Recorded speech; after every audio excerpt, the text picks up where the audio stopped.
Support और resistance होता क्या है उसके बारे में आज हम इस लेक्चर में समझेंगे। ये हमारा लेक्चर 14 लेक्चर है। ये हमारी जो एसएमसी की सीरीज चल रही है उसमें प्राइस एक्शन के बारे में हम डिस्कस कर रहे हैं इसमें कि जो सपोर्ट और रेजिस्टेंस कैसे ड्रॉ किया जाता है और सपोर्ट रेजिस्टेंस के ब्रेकआउट पे कैसे ट्रेड ले, ब्रेक या उनके ब्रेकडाउन पे कैसे ट्रेड ले। तो हमेशा ब्रेकडाउन डाउन में होता है तथा जो ब्रेकआउट होता है हमेशा अप में होता है। तो पहले तो हमें ब्रेकआउट ब्रेकडाउन इनको समझने से पहले हमें एक रेंज और एक ट्रेंड उनके बारे में समझना होगा कि मार्केट में रेंज में कैसे ब्रेकआउट होता है और मार्केट में जो ट्रेंड होता है उसमें कैसे ब्रेकआउट होता है। तो उनको भी हमको समझना जरूरी है। तो पहले मैं रेंज का बता देता हूँ। रेंज बोले तो जब कोई मार्केट एक रेंज के अंदर होता है, मैं एक जैसे कि मार्केट का ये एक रेंज बना दिया, मार्केट का ये एक रेंज है मार्केट की। और मार्केट इस रेंज में मार्केट क्या करता है, इसी रेंज में मार्केट चलता है। जैसे मार्केट आया, फिर अप गया, डाउन आया, फिर अप गया, फिर डाउन आया, फिर अप गया। मार्केट क्या कर रहा है, इस रेंज में मार्केट प्ले हो रहा है। जब मार्केट इस रेंज में प्ले होता है तो हम इसे रेंज मार्केट कहते हैं। इसे क्या बोलते हैं, हम रेंज मार्केट कहते हैं। तो हम इस रेंज मार्केट में कैसे ब्रेकआउट को फाइंड करें और इस रेंज मार्केट में हम कैसे बाय और सेल करें। हमें मालूम है जैसे कि मार्केट में ये एरिया एक रेजिस्टेंस एरिया कहलाता है, ये एरिया रेजिस्टेंस एरिया कहलाता है। हाँ, तो मार्केट ने क्या है, मल्टी सपोर्ट लिया है, यहाँ पे मल्टी रेजिस्टेंस लिया है, ये एक मल्टी रेजिस्टेंस है। तो क्या होगा, यहाँ पे एक पॉसिबिलिटी बनेगी, मार्केट इसको देन टैप करेगा, नीचे आएगा, यहाँ पे भी आ सकता है मार्केट, फिर इसका सपोर्ट बनाएगा, फिर ऊपर जाएगा। तो ये जो होता है ये एक सपोर्ट एरिया कहलाती है, ये एक सपोर्ट एरिया कहलाता है। इसको मैं मार्क कर दिया, ये सपोर्ट एरिया कहलाता है। ठीक है। तो पहले हमें सपोर्ट को कैसे ड्रॉ करें। तो सपोर्ट को ड्रॉ करने के लिए हमें जो स्विंग, जो इक्वल स्विंग रहते हैं, एक स्विंग, दो स्विंग और तीन स्विंग, जो इक्वल पॉइंट रहते हैं उन्हें हम क्या करते हैं, मैच कराते हैं। इक्वल पॉइंट्स को क्या कराते हैं, हम मैच कराते हैं।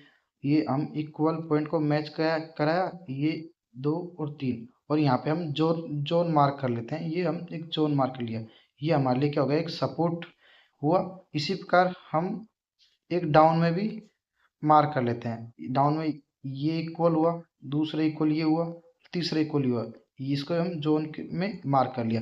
तो ये हमारे ऊपर वाला जो होता है हमारे लिए, ये हमारे लिए रेजिस्टेंस का काम करेगा और ये हमारे लिए सपोर्ट का काम करेगा। तो सपोर्ट और रेजिस्टेंस को ड्रॉ करने के लिए बेसिकली हमें हाई हाई मतलब ऊपर के लेवल पे जितने भी स्विंग इक्वल में दिखे उन्हें क्या करना पड़ता है, एक साथ ज्वाइंट करना पड़ता है। इसी प्रकार डाउन में भी जो जो पॉइंट्स रहते हैं उनको एक साथ मार्क करते हैं, तो वो हमारे लिए रेजिस्टेंस कहलाता है। ये एक रेंज में होता है, ये क्या होता है, रेंज में होता है। इसी प्रकार अगर ट्रेंड में देखें, इसी प्रकार हम अगर ट्रेंड में देखें, ट्रेंड में बोले तो जब मार्केट क्या करता है, ऐसे अप डाउन, फिर इसके हाई को ब्रेक करके ऊपर जाता है, देन मार्केट नीचे आता है। तो मार्केट नीचे आने के बाद फिर मार्केट अगर ऊपर जा रहा है तो हम क्या करते हैं, यहाँ पे भी एक जोन मार्क कर सकते हैं। इसको मैं उसी के जो अपना ये पैरेलल चैनल है उससे मार्क करता हूँ, एक और दो, इसको मार्क किया। तो इसको मार्क करने के बाद मैं इसको आगे लेके जाता हूँ, तो ये जो जोन आया वो हमारे लिए एक रेजिस्टेंस जोन कहलाएगा, मार्क ये सपोर्ट जोन कहलाएगा। मार्केट अगर आप आएगा, देन यहाँ पे टैप करेगा और मार्केट क्या करेगा, इसको सपोर्ट की तरह काम करेगा, देन मार्केट क्या करेगा, अप चला जाएगा। इसी प्रकार डाउन ट्रेंड में भी होता है, जब मार्केट क्या होता है, ऐसे डाउन आता है, फर्स्ट टैप, फिर डाउन में सेकंड टैप लिया। तो इसमें क्या होता है, मार्केट जब डाउन ट्रेंड में आता है तो मार्केट क्या करता है, इसका सपोर्ट लेता है या रेजिस्टेंस लेता है। वहां पे जब सपोर्ट लिया तो यहाँ पे क्या लेगा, रेजिस्टेंस लेगा।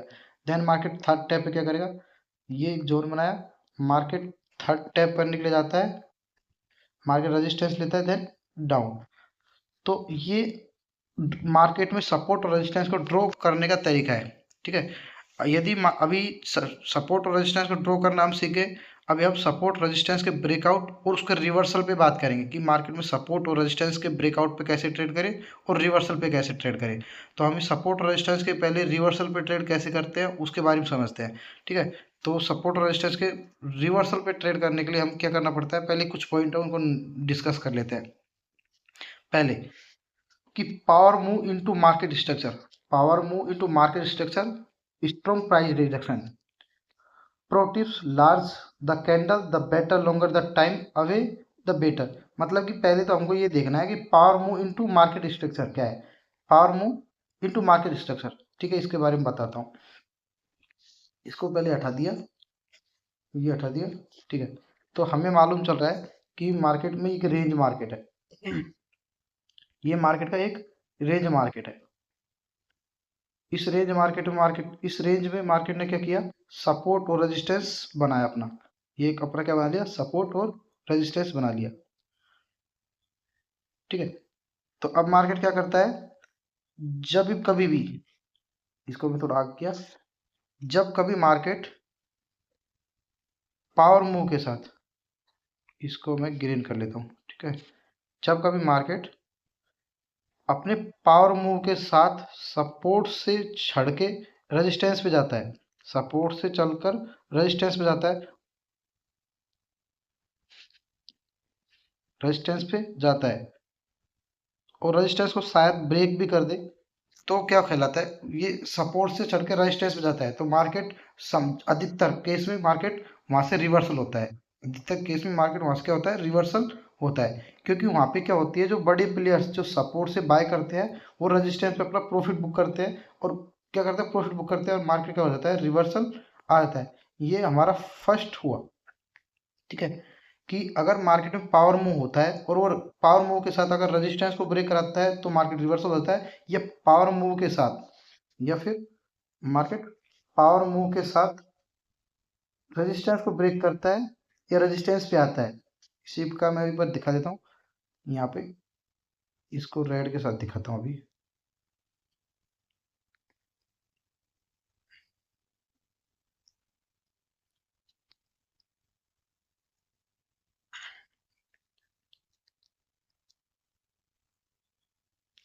पावर मूव के साथ अगर वो रेजिस्टेंस एरिया में आता है या सपोर्ट एरिया में आता है, तो क्या वहां से क्या होता है, रिवर्सल होता है। इसी प्रकार जैसे मार्केट रेजिस्टेंस पे गया तो मार्केट रिवर्सल होकर सपोर्ट के पास आया। यदि मार्केट रेजिस्टेंस से छोड़ के, यदि मार्केट सपोर्ट के पास आता है, तो वह क्या होता है, अगर वो पावर मूव के साथ रजिस्ट ये सपोर्ट एरिया में आता है और सपोर्ट को ब्रेक भी कर देता है, तो मार्केट क्या करता है, वहां से रिवर्सल लेता है। क्योंकि वहां पे क्या होता है, बड़े प्लेयर्स अपना प्रॉफिट बुक कर लेते हैं।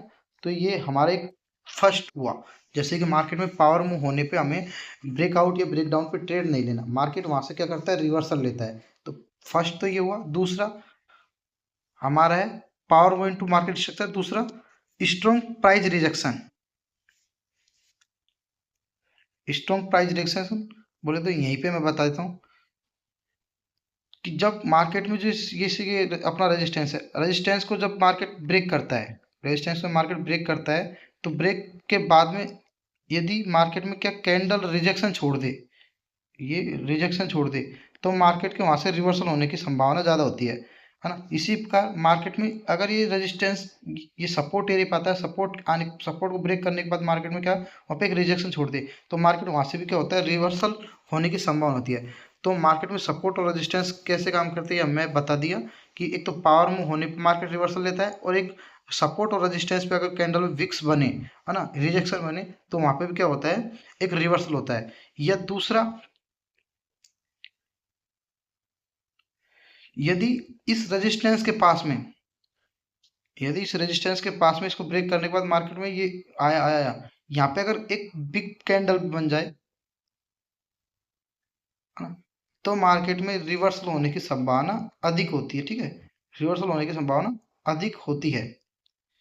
ये हमारा रिवर्सल रिवर्सल को फाइंड करने का तरीका हुआ। रिवर्सल फाइंड करने बोले तो एक तो पावर मूव नहीं होना चाहिए, दूसरा मार्केट में रिजेक्शन कैंडल नहीं होना चाहिए, तीसरा एक एडवांस रिवर्सल कैंडल बोले तो यहाँ पे भी नहीं होनी चाहिए। जैसे कि मार्केट को मैं इसको पूरा डिलीट मार देता हूँ, इसको भी डिलीट किया, इसको भी डिलीट किया, इनको नहीं करूँगा, इनको डिलीट कर देता हूँ। ठीक है, अगर साइड में जैसे कि यहाँ कोई कैंडल, अगर जैसे कि मार्केट में इस जोन में एक कोई रिजेक्शन कैंडल बनी हो, इस जोन में कोई रिजेक्शन कैंडल बनी हो, या फिर इस जगह रिजेक्शन कैंडल बनी हो, और ये रिजेक्शन कैंडल में विक बहुत बड़ी हो, ये विक्स बड़ी हो, है ना, यहाँ पे भी विक बड़ी हो और यहाँ पे भी विक बड़ी हो, है ना, तो इस ये हमारे लिए अभी ये यहाँ पे आ गया, ठीक है, ये ऐसे हो गया ना। तो अगर मार्केट में सपोर्ट रेजिस्टेंस को बार बार से विक्स के द्वारा क्या हो जाता है, ब्रेक करा जाता है, ये विक्स विक्स विक्स, तो हमें यहाँ पे ब्रेकआउट के बाद ट्रेडिंग नहीं करनी चाहिए, ब्रेकआउट के बाद ट्रेडिंग नहीं करनी चाहिए। मार्केट में क्या होता है, वहां से रिवर्सल आ सकता है, ठीक है, वहां से मार्केट में क्या हो सकता है, रिवर्सल आ सकता है। तो मार्केट में हमें विक्स और मार्केट में पावर मूव को देखते हुए सपोर्ट और रेजिस्टेंस के ब्रेकआउट पे ही ट्रेड करना चाहिए, ठीक है। पहले अगर हमें जैसे विक्स नहीं होना चाहिए और पावर मूव नहीं होना चाहिए। अगर पावर मूव है तो मार्केट में रिवर्सल आ सकता है, और विक्स है और मार्केट में सपोर्ट रेजिस्टेंस के पास विक्स बनाया हुआ तो भी क्या हो सकता है, वहां पे रिवर्सल आ सकता है। इसी प्रकार हम ब्रेकडाउन पे भी हो गया, ठीक है। और एक हम breakout eight support resistance, breakout eight support resistance, support resistance के ब्रेकआउट के बारे में समझते हैं। मार्केट में सपोर्ट रेजिस्टेंस के ब्रेकआउट को कैसे पहचाने, कि ब्रेकआउट एक्चुअल में सही है या मार्केट में ब्रेकडाउन फेक है। तो इन दोनों को पहचानने के लिए हम क्या देखना पड़ता है कि हायर लो इनटू रेजिस्टेंस, जैसे मैं दिखाता हूँ। जैसे कि ये मार्केट का एक रेजिस्टेंस एरिया है, और मार्केट हमेशा कैसे चलता है, ऐसे लोअर लो, ये लोअर हाई, ये higher low, higher high, higher low, फिर हायर हाई, फिर हायर लो, फिर हायर हाई, कुछ ऐसे मार्केट चलता है। तो जब मार्केट ऐसे चलता है तो इसी का जो ये हमारे पास पॉइंट है पहला, ये हमारा फर्स्ट पॉइंट, ये हमारा सेकंड पॉइंट, और ऐसे ही हमारे पास ये थर्ड पॉइंट हुआ, थर्ड पॉइंट हुआ। तो यहाँ पे हमने ये रेजिस्टेंस ड्रॉ किया, इसी प्रकार हम यहाँ पे एक सपोर्ट भी ड्रॉ कर लेते हैं। ये हमारा एक सपोर्ट लेवल हुआ। मार्केट क्या करता है, जब मार्केट जैसे कि पहले मार्केट एक इस रेंज में था, मार्केट सपोर्ट और एक रेजिस्टेंस के जोन में था, ठीक है। अब मार्केट क्या करता है, इस रेजिस्टेंस को मार्केट को क्या करना है, ब्रेक करना है। इस रेजिस्टेंस को मार्केट को क्या करना है, ब्रेक करना है। तो मार्केट क्या करता है, यदि मार्केट यहाँ पे ये लोअर लो, ये हायर लो, फिर हायर हाई बनाया, फिर हायर लो बना दिया, फिर ऊपर आया, फिर मार्केट ने यहाँ पे हायर लो फॉर्मेशन दिया। और अगर हायर लो फॉर्मेशन मार्केट क्या करे, ब्रेक करे, या तो ये वाला होना चाहिए, हाँ, तो ये ब्रेकआउट हमारा सक्सेसफुल ब्रेकआउट कह सकता है। इसे हम सक्सेसफुली ब्रेकआउट मान सकते हैं कि मार्केट ने higher low higher high formation, market क्या करता है, ब्रेकआउट कर रहा है। दूसरा, इसी को मैं ये ठीक है, इसी पर मैं इसको यहाँ पे भी एक बार ड्रॉ कर देता हूँ। इसको ये अपना रेजिस्टेंस जोन हुआ, ये हमारा एक सपोर्ट जोन हुआ, ठीक है। मार्केट क्या कर रहा है, इस जोन में क्या कर रहा है, चल रहा है।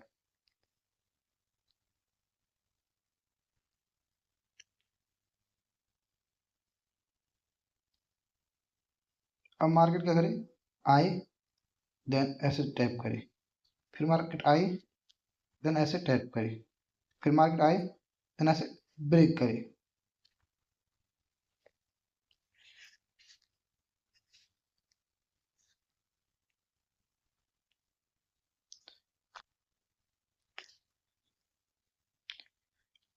इसमें क्या होता है, मार्केट अब जैसे कि ये मार्केट क्या है, ये रेजिस्टेंस है, ये सपोर्ट है। मार्केट क्या कर रहा है, रेजिस्टेंस से सपोर्ट, ये सपोर्ट से रेजिस्टेंस पे चला गया, और market higher low higher low higher low formation क्या करता है, ब्रेकआउट करता है। तो ये ब्रेकआउट हमारे पास एक सक्सेसफुली ब्रेकआउट कह सकते हैं इसको भी हम। और मार्केट करता है इस ब्रेकआउट, इसको ब्रेक करके मार्केट अप ट्रेंड को कंटिन्यू कर सकता है।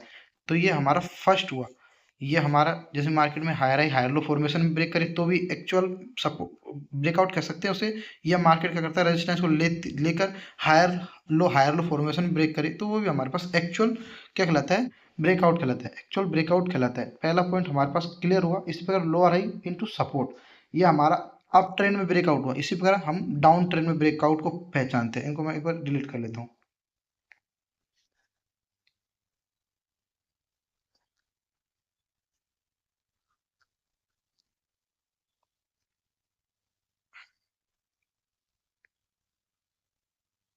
ठीक है, ये आ गया। ये हमारे पास एक रेजिस्टेंस है, ये हमारे पास सपोर्ट है। अभी हमको सपोर्ट को ब्रेक कराना है। मार्केट क्या कर रहा है, एक रेजिस्टेंस से सपोर्ट की ओर आ रहा है। ठीक है, रेजिस्टेंस से सपोर्ट की ओर आ रहा है। ऐसे मार्केट में ये रेजिस्टेंस बना लिया, ये मार्केट ने अपना रेजिस्टेंस बनाया, मार्केट यहाँ पे सपोर्ट पे आया। ठीक है, अभी मार्केट क्या करना है, मार्केट ऊपर गया, देन इसको सपोर्ट पे फिर आया, फिर मार्केट ऊपर गया, लेकिन इसके हाई को ब्रेक नहीं किया मार्केट, फिर यहीं से रिवर्सल आया। फिर मार्केट इसके हाई को ब्रेक नहीं किया मार्केट ने, फिर यहीं से रिवर्सल दिया, और रिवर्सल देने के बाद मार्केट क्या करती है, यहाँ पे ब्रेकआउट किया। अगर ऐसा कंडीशन बनता है तो मार्केट क्या होता है, ये ब्रेकडाउन कहलाता है। ये हमारे पास एक ब्रेकडाउन कहलाता है, मार्केट टैप करता है देन नीचे आ जाता है। तो मार्केट इस कंडीशन में lower high lower high lower high formation दिखा रहा है। ये lower high lower high lower high formation दिखाता है, और मार्केट क्या करता है, ब्रेकआउट करता है, देन मार्केट नीचे आ जाता है। ये हमारे लिए एक एक्चुअल ब्रेकडाउन कहलाता है। ठीक है, इसी का बुल्डअप सपोर्ट बाय मूविंग एवरेज, ये भी एक अच्छा है, इसको भी हम अच्छे से समझते हैं ना। ठीक है, जैसे कि मार्केट कुछ अप ट्रेंड में चल रहा है, ऐसे चल रहा है। एक बार क्या लिख रखा है देखते हैं, बुल्डअप सपोर्ट बाय मूविंग एवरेज। ठीक है,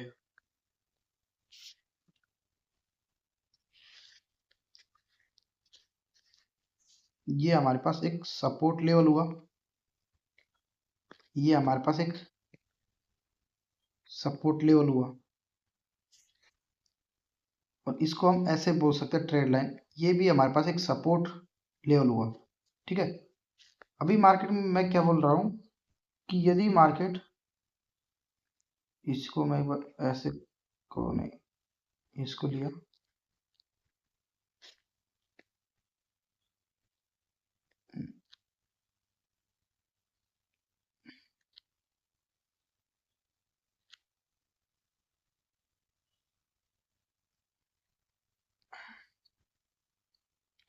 ये अपना मूविंग एवरेज का लाइन है। ठीक है,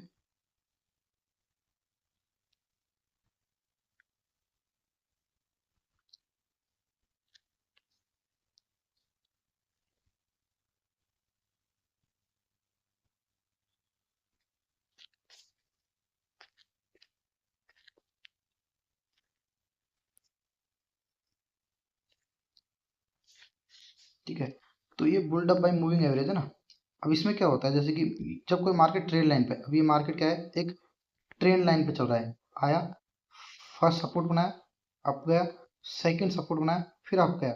तो मार्केट में क्या होता है, ये जो ईएमए की लाइन रहती है, मार्केट क्या करता है, यहाँ पे ईएमए भी है और एक सपोर्ट भी है, तो मार्केट क्या करता है, ईएमए और सपोर्ट को क्या करता है, यहाँ पे ईएमए बुल्डअप हो रहा है, मार्केट कहते हैं ईएमए को सपोर्ट बनाता है, देन मार्केट अप चला जाता है। तो मार्केट का ईएमए पे भी होना जरूरी है। तो ये हमारे पास क्या है, सपोर्ट और रेजिस्टेंस के एग्जाम्पल है ये। ठीक है, और इसके अलावा क्या बचा हमारे पास, एक और बता देता हूँ बात, कि हमारे पास एक साइडवे जोन है, ये एक रेंज मार्केट है। इस रेंज मार्केट में मार्केट क्या करता है, ये रेंज है, और मार्केट इस रेंज में क्या करता है, ट्रेड कर चलता रहता है, प्ले होता है मार्केट, है ना। ये मार्केट इस रेंज में प्ले हो रहा है। ठीक है, ये रेंज मार्केट था, मार्केट इसमें क्या होता है, प्ले हो रहा है। तो इस रेंज में जब मार्केट प्ले हो रहा है, तो हमें यहाँ पे ये ब्रेक डाउन देखना है या ब्रेक आउट देखना है। यहाँ पे ब्रेक डाउन देखना है या ब्रेक डाउन देखना है, ये हमारे टाइम फ्रेम पे भी डिपेंड करता है। ठीक है, ये हमारे टाइम फ्रेम पे भी डिपेंड करता है। अगर मार्केट जैसे टाइम फ्रेम में, जैसे कि ये हमारा 5 मिनट का टाइम फ्रेम पे था, और 5 मिनट के टाइम फ्रेम पे मार्केट रेंज किया, और मार्केट का ओवरऑल 1 आवर के टाइम फ्रेम पे मार्केट एक अप ट्रेंड में है, अप ट्रेंड में है, और मार्केट कुछ यहाँ पे क्या करता है, ये एक रेंज करता है, यहाँ पे एक रेंज करता है। तो रेंज करता है तो मार्केट में संभावना होती है मार्केट में अप साइड का ब्रेकआउट ढूंढना। मार्केट में अगर अप साइड का ब्रेकआउट होगा तो मार्केट क्या करेगा, अप चला जाएगा। तो ये एक बड़े टाइम फ्रेम को भी देख के हमें ब्रेकआउट और ब्रेकडाउन को पहचानना चाहिए। ठीक है, ओके, ये हमारे लिए ये पॉइंट हुआ।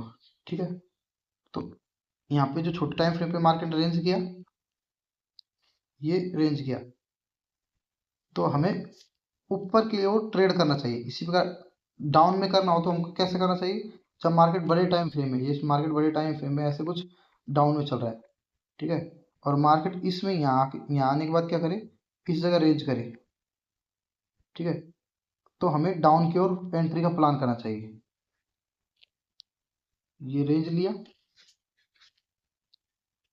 ये रेंज लिया, तो बड़े टाइम फ्रेम को देख के हमें रेंज के ब्रेकआउट और ब्रेक डाउन पे ट्रेड करना चाहिए, ठीक है। ये सपोर्ट और रेजिस्टेंस के बारे में बात की।